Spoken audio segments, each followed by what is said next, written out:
Bonjour à tous, alors je voulais vous faire une vidéo de cet ampli Yamaha ARX 383, V383. Savoir que c'est quasi le même que le 385 qui est sorti et de toute la série 3 qui va sortir.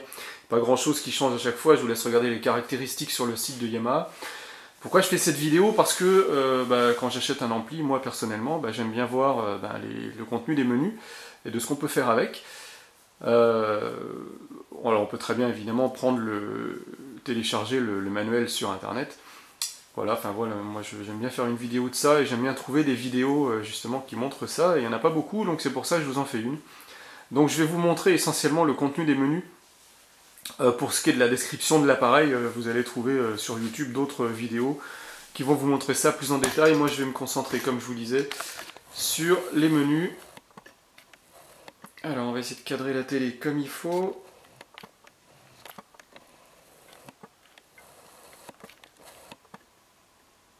Voilà, ça me paraît pas mal. Alors auparavant j'avais un ampli Sony STR-DN 860. 860 STR, alors je sais plus exactement, enfin voilà, c'est à peu près ça la référence. Vous regarderez dans mes vidéos, j'avais fait une vidéo où j'étais pas très content du fonctionnement et où j'avais constaté pas mal de petits soucis. J'ai perdu la télécommande. Qu'est-ce que j'ai fait de la télécommande? Je l'ai retrouvée, elle arrive. Voilà, donc oui, donc je disais, j'avais pas mal de soucis avec le Sony et il a fini par tomber en panne. Voilà, donc Amazon a bien voulu me le reprendre après 2 ans d'utilisation quand même.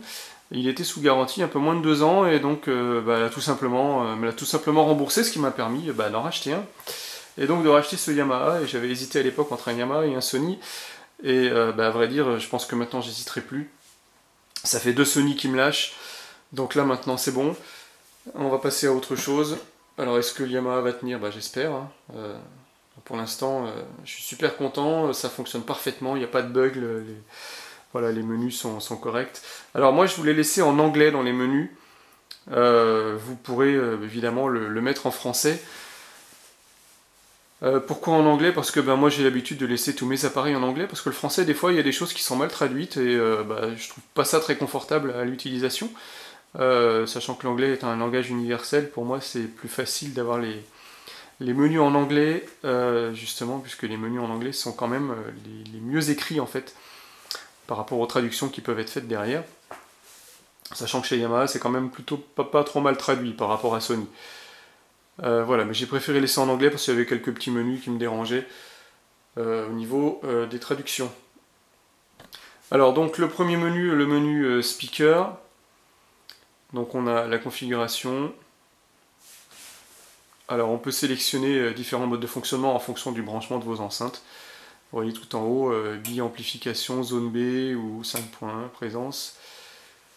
Voilà, ça vous pourrez regarder dans la notice à quoi ça correspond. Le subwoofer, j'en ai pas, et c'est pour ça qu'il est sur non, parce que j'ai des enceintes, des grosses enceintes là, à caisson fermé. C'est des trucs qui ils ont 35 ans, 40 ans. C'est mon père qui avait fabriqué ça avec des bons composants. Et donc du coup, je les ai conservées et elles émettent des basses assez profondes pour être suffisant et sans me donner l'obligation d'avoir un subwoofer. Là, on configure front, center, surround, la taille des enceintes. Hein. Alors, c'est des choses qui ont été configurées automatiquement quand vous branchez le micro. On peut brancher un micro pour configurer. Ça, c'est des paramètres qui sont configurés automatiquement. Les enceintes de présence, j'en ai pas. Ça, c'est les fréquences de coupure. La phase du subwoofer, j'en ai pas, donc j'ai laissé.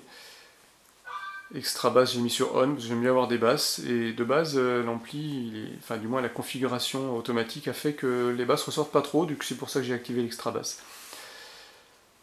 Alors ensuite, j'appuie sur le bouton retour.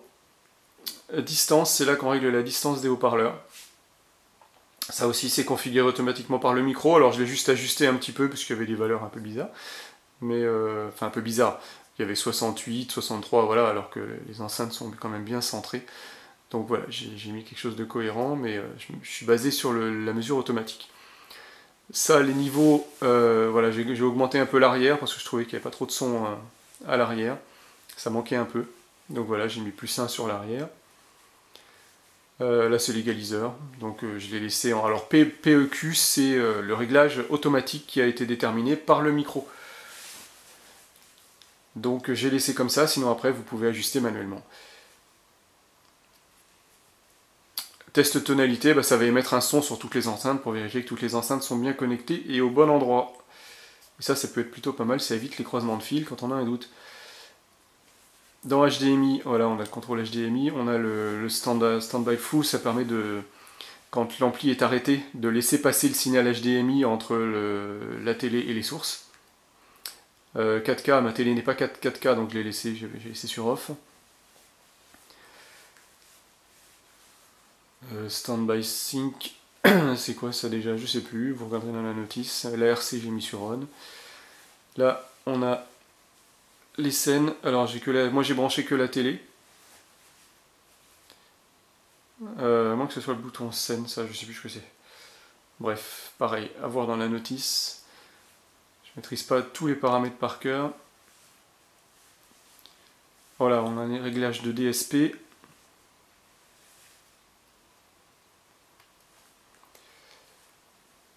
Ça c'est le lip sync, c'est pour synchroniser le son par rapport à l'image. Lip sync c'est mouvement des lèvres en fait, synchronisé par rapport au mouvement des lèvres. Donc on peut ajuster, donc là il est à 0, il n'y a pas de décalage, sinon on peut mettre un décalage si besoin. Ça c'est le niveau des dialogues, on peut l'augmenter.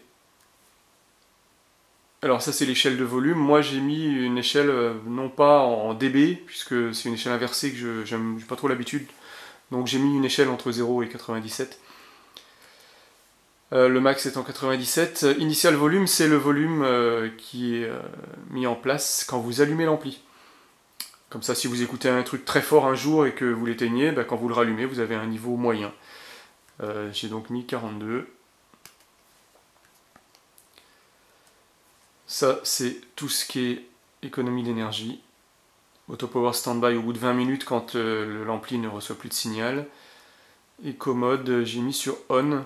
Alors, il consomme très peu de puissance, il consomme très peu de watts en veille, malgré le fait que j'ai mis un standby Bluetooth, un standby, un HDMI pass-through. Il consomme, je crois, 2 watts, si je me souviens bien, 2 ou 4 watts, mais c'est vraiment minime, c'est assez impressionnant. Le Sony consommait beaucoup plus. Input rename, c'est quoi ça déjà? Ah oui, ça c'est pour changer les noms des sources. Input skip, bon ça c'est pour supprimer des sources. Voilà, j'ai mis 1, j'ai mis sur off parce qu'il n'y a rien de branché dessus. Voilà, je suis pas sûr d'avoir tout réglé de ce côté-là. Le dimmer, ça c'est pour la luminosité de l'afficheur de l'ampli. Memory guard, qu'est-ce que c'est ça déjà? Je me souviens plus. Je ne me souviens plus ce que c'est ça. Ah oui, si, c'est pour quand on le met sur on, ça évite de changer les paramètres. Ça bloque, ça verrouille les paramètres en fait, comme ça évite que si un enfant sert de la télécommande, ça évite qu'il vous modifie les réglages. Ça peut être sympa. Remote color key. Alors ça c'est l'assignation des touches colorées de la télécommande. Vous voyez les touches rouge, vert, jaune, bleu. Voilà, j'ai décidé que... Alors programme... Ah, il faut cliquer. Non. Comment j'ai fait déjà? Ah, on n'a pas le choix en fait, c'est soit défaut, soit programme. Voilà. Donc le bouton rouge, ça me règle le son, le choix de son pour du cinéma, le vert, du choix de son pour de la musique. En jaune, ça me donnera soit stéréo, soit 7 canaux, enfin donc 2 canaux ou 7 canaux en stéréo. Et le blue, c'est pour le choix du mode de décodage, Neo 6, etc.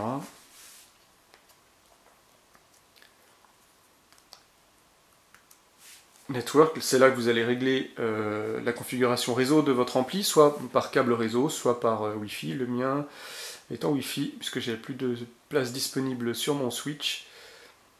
Donc voilà, je suis connecté à ma Freebox. Network connexion, bon, c'est là qu'on change la connexion, qu'on se connecte à un autre réseau Wi-Fi. Adresse IP, bon c'est là évidemment, là je suis en DHCP, on peut très bien choisir une adresse IP fixe.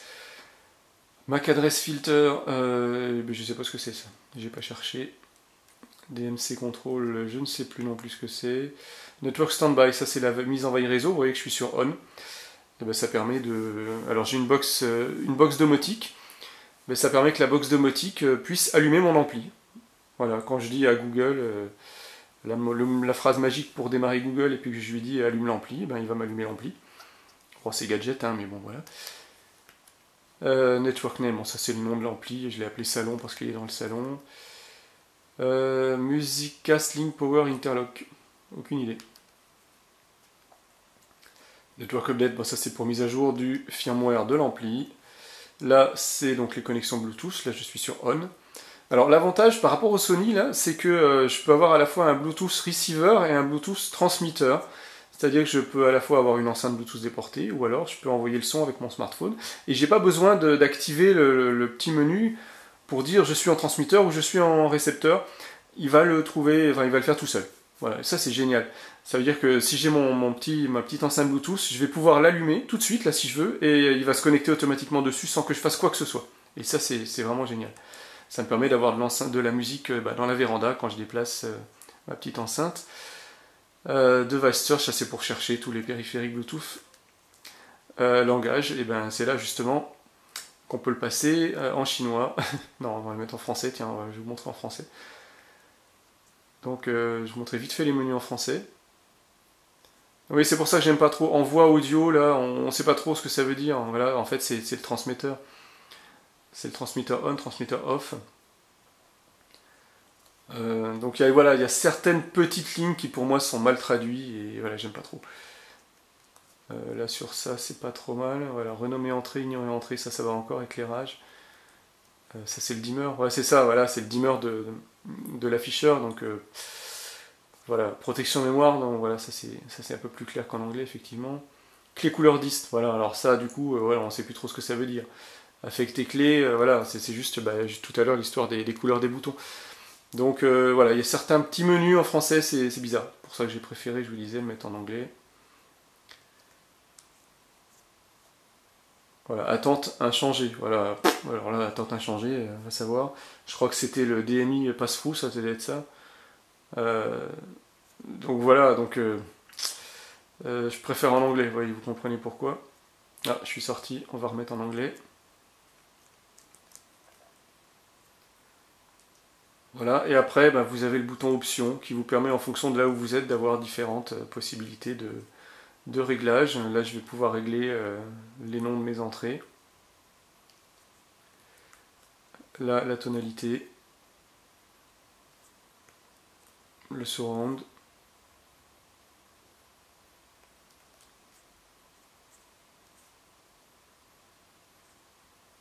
Voilà, en fonction de chaque entrée, on peut régler certaines options.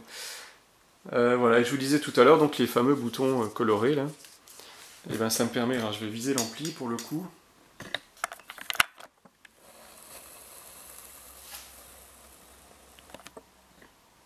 Donc ça me permet, si j'appuie sur le bouton bleu, bouton de droite, de choisir, voilà, je suis en musique Neo 6, je suis en automatique, ou en Dolby Surround. Ou sinon là c'est neutral. Voilà, le bouton rouge, voilà, ça me fait quoi? Standard, spectacle, c'est différentes scènes audio en fait. Sci-fi, adventure, drama, monomovie, sport, action game, role-playing game, musique vidéo, voilà, je suis revenu sur standard, et le bouton vert. Ça c'est les DSP, la chambre, Cellar Club, Roxy Theater, Bottom Line, All in Munich, All in Vienna, Chamber, voilà, ça tourne en boucle. Voilà, ça permet de changer facilement, donc avec les 4 boutons de couleur. Je suis désolé, c'est flou parce que forcément j'ai guillemets. Voilà, donc voilà, franchement pas déçu. Le son est parfait en plus, même meilleur que le Sony. Il est plus clair en fait. Le Sony, je sais pas comment expliquer ça. Il avait moins de définition sonore. C'était plus un peu du mélange. Voilà, on avait l'impression d'avoir presque des mauvais haut-parleurs. Et en fait, c'était tout simplement l'ampli. Et pourtant, on est dans la même gamme de prix. Hein. C'est un ampli à 400 € là. Celui-ci, l'ampli était exactement dans la même gamme de prix. J'ai racheté la même chose pour pas dépenser plus que ce que j'avais acheté avant. Et franchement, il n'y a pas photo. Voilà. Je vais m'arrêter ici, je pense, pour cette petite vidéo. Bon voilà, du coup, vous avez compris, c'est un ampli que je conseille, contrairement au Sony, que j'avais vraiment déconseillé à l'époque.